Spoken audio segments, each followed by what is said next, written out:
Started with the allotropic forms of phosphorus and we have already studied about white phosphorus के बारे में पढ़ लिया है. Now we will study with the red phosphorus. हमने पढ़ा था कि phosphorus के 3 allotropic forms हैं, white phosphorus, red phosphorus and black phosphorus. Now we will study the red phosphorus. ठीक है, व्हाइट फॉस्फोरस का स्ट्रक्चर कैसा था? It were having P4 units present थे. अब रेड फॉस्फोरस को कैसे बनाएंगे हम? अगर इसमें प्रेपरेशन देखूं कैसे बनाऊंगी मैं, तो मैं क्या करूंगी, आई विल टेक P4. कौन सा P4? I will take white phosphorus मैं लूँगी.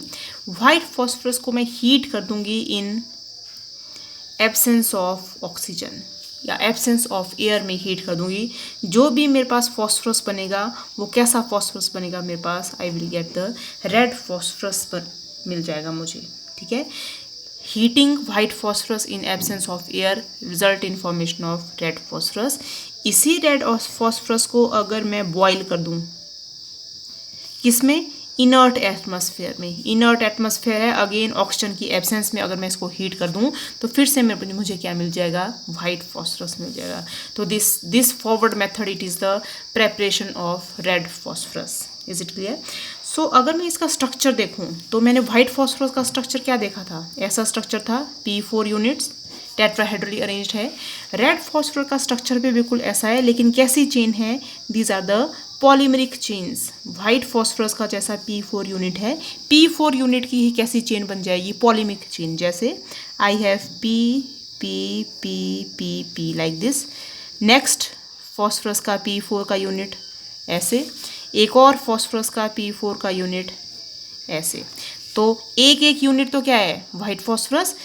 इसके सारे बॉन्ड्स ऐसे है. अब एक बॉन्ड ऐसे होना चाहिए था बीच में बॉन्ड, लेकिन वो बॉन्ड क्या है? ब्रेक हो चुका है. और वो बॉन्ड किस किस के बीच में बन गया? इन एडजेसेंट फॉस्फोरस के बीच में बन गया. ठीक है, तो ये है स्ट्रक्चर ऑफ रेड फॉस्फोरस का स्ट्रक्चर है. कैसा स्ट्रक्चर है ये? It has a polymeric chains. और कैसा है? It has a 3 dimensional structure है, पॉलीमरिक चेन का स्ट्रक्चर है. ठीक है, अब क्या है इसकी जो प्रॉपर्टीज़ हैं, क्या क्या इंपॉर्टेंट प्रॉपर्टीज़ है आपके पास रेड फॉस्फोरस की? It is white. वो वाइट फॉस्फोरस कैसा था? It was waxy solid. लेकिन ये कैसा है? It is crystalline solid. जैसे नमक होता है, it is crystalline solid. White phosphorus की स्मेलिंग कैसी थी? गार्लिक. और इसकी कोई देयर इज़ नो ऑर्डर, कोई स्मेल नहीं है इसकी. There is no odour. White की गार्लिक, रेड फॉस्फोरस की देयर इज़ नो. ये कैसा है? No, not poisonous. कोई पॉइजनस नहीं है. व्हाइट फॉस्फोरस कैसा था? Poisonous. It is not poisonous. White phosphorus में क्या थी? फॉस्फोरेसेंस. तो यहाँ पे है there is no phosphorescence. Phosphorescence क्या होता है? जब ये ग्लो करता है लाइट में, लाइट इससे निकलती है, उस चीज़ को क्या बोलते हैं? Phosphorescence. It does not show any phosphorescence. और अगर मैं इसको रिएक्टिविटी देखूँ तो it is less reactive as compare to that of the white phosphorus. तो लेस रिएक्टिव है, तो ईजिली ये ऑक्सीजन की प्रेजेंस में हीट नहीं होगा, इसकी ऑक्सीडेशन नहीं होगी. लेकिन अगर मैं इसको हीट करूं तो मैं क्या कर सकता हूँ? P4 को अगर मैं ऑक्सीजन से रिएक्ट करूं तो रिएक्ट हो जाता है. कैसे? जब मैं कितना हीट करूंगी इसको? 292 डिग्री सेल्सियस के ऊपर हीट कर दूंगी तो इसकी रिएक्टिविटी क्या हो जाएगी? यहाँ पे इंक्रीज. वाइट फॉस्फोरस वैसे ही विदाउट हीटिंग रिएक्ट करा था, लेकिन रेड फॉस्फोरस को आपको क्या करना पड़ेगा? हीट करना पड़ेगा in the presence of air. तो it result in formation of P4O10. Same white phosphorus भी P4O10 बना रहा था, रेड फॉस्फोरस भी क्या बना रहा है? P4O10 बना रहा है. ठीक है, अब अगर मैं इसको हेलोजन से इसकी रिएक्टिविटी देखूं तो I have P4 molecule. Halogens के साथ रिएक्ट करके क्या बनाता है? या तो बना देगा ये PCl3. लेकिन अगर मैं क्लोरीन को एक्सेस में क्लोरीन ले लूँगी तो अगेन ये क्या बना देगा? It will result in formation of PCl5. ठीक है, सोडियम के साथ अगर मैं इसको रिएक्ट कर दूँ Na के साथ तो अगेन क्या बना देगा? ये Na3P. क्या बोलेंगे इसको? सोडियम फॉस्फाइड्स. मैंने आपको पहले बताया था क्या बना देगा? ये सोडियम फॉस्फाइड बना देगा ये. ठीक है, अगेन एक और रिएक्शन है. अगर मैं इसको सल्फर के साथ रिएक्ट कर दूं तो it result in formation of P2S3. White phosphorus की रिएक्शन से हमारे पास लार्ज नंबर ऑफ फॉस्फाइड्स, सल्फाइड्स बन रहे थे. यहाँ पे एक सल्फाइड बन रहा है P2S3. याद है वाइट फॉस्फोरस के केस में क्या था आपके पास? P4S3. और P4S3 कहाँ यूज हो रहा था?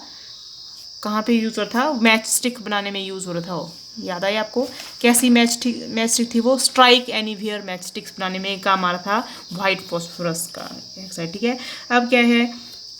अगर मैं P4O को मैं हीट कर दूं या मैं इसको बॉयल कर दूं, कैसे?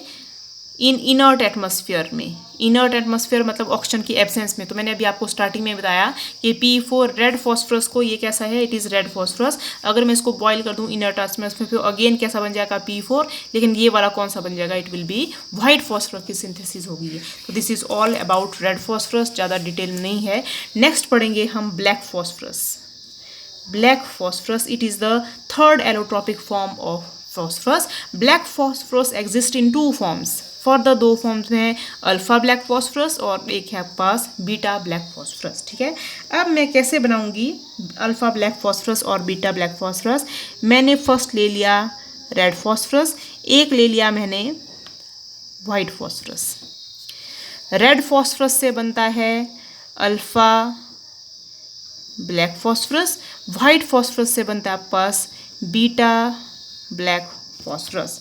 रेड फॉस्फोरस को अगर मैं 530 डिग्री सेल्सियस के ऊपर हीट करूं इन अ सील्ड ट्यूब, बंद ट्यूब में, सील ट्यूब में अगर मैं हीट करूं, it result in formation of alpha phosphorus. इसको मैं अगर 200 डिग्री सेल्सियस पे हीट करूं, लेकिन प्रेशर मैंने बहुत इंक्रीज कर दिया। कितना प्रेशर इंक्रीज कर दिया, 4000 से 1200 एटमॉस्फेरिक प्रेशर अगर मैंने इसका इंक्रीज कर दिया, it result in formation of black phosphorus. तो ब्लैक फॉस्फोरस में अल्फा बीटा फॉर्म्स हैं। रेड फॉस्फोरस से बनता है अल्फा फॉर्म, वाइट फॉस्फोरस से बनता है बीटा फॉर्म, और ये है कंडीशंस कैसे बनते हैं। ठीक है, अब ये जो ब्लैक फॉस्फोरस है, इसका मैं स्ट्रक्चर देखूं तो कैसा स्ट्रक्चर है, जिगजैग स्ट्रक्चर ऐसे, और हर एक जिगजैग पे क्या प्रेजेंट है, फॉस्फोरस फॉस्फोरस फॉस्फोरस फॉस्फोरस, मतलब हर कोने पे क्या प्रेजेंट है, फॉस्फोरस। दूसरा कैसा जिगजैग होगा, फॉस्फोरस फॉस्फोरस फॉस्फोरस फॉस्फोरस और फॉस्फोरस, और हर एक फॉस्फोरस आपस में, ये जो मैंने थोड़ा ठीक नहीं बनाया ये स्ट्रक्चर, अब इसको भूल जाओ, ऊपर वाले को नीचे वाला बनाती हूँ।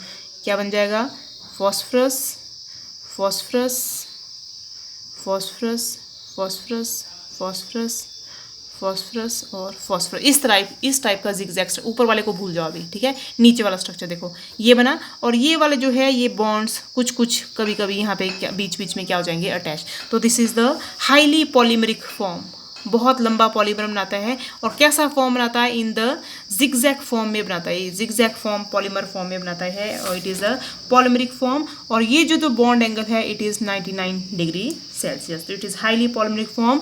और एक और बात है कि जो ब्लैक फॉस्फोरस है, it is the most stable form. White phosphorus था least stable, black phosphorus is most stable form of phosphorus, and it has sharp melting point, it has black lustre, black है लेकिन चमकता है, ये lustre है इसमें, चमकीला ये, and it is moderate conductor of electricity, and it is सबसे important property, it is most stable. सबसे कम स्टेबल कौन है आपके पास, वाइट फॉस्फोरस, उससे थोड़ा ज़्यादा रेड फॉस्फोरस, सबसे ज़्यादा स्टेबल क्या है, ब्लैक फॉस्फोरस। वाइट फॉस्फोरस के सिर्फ सिंगल P4 यूनिट्स हैं, रेड फॉस्फोरस के P4 यूनिट्स के अलग अलग बैच है, P4 आपस में कनेक्ट है। ब्लैक फॉस्फोरस में सिर्फ फॉस्फोरस एटम्स है, जिगजैग फॉर्म में प्रेजेंट है। तो this is all about the properties of black phosphorus. और एक और बात, जो वाइट फॉस्फोरस था वो ऑक्सीजन से इजीली रिएक्ट कर जाता था, रेड फॉस्फोरस को थोड़ा हीट करके ऑक्सीजन से रिएक्ट कर रहे थे, और दोनों क्या बना रहे थे, P4O10। जो ब्लैक फॉस्फोरस है P4, वो ऑक्सीजन के साथ ईजिली रिएक्ट नहीं करता है, और रिएक्ट भी करेगा तो कब करेगा, जब हम 400 डिग्री सेल्सियस तक टेम्परेचर इंक्रीज कर दें, तब रिएक्ट करेगा, और it result in formation of P4O10। तो this is all about the allotropes of phosphorus and their chemical and physical properties.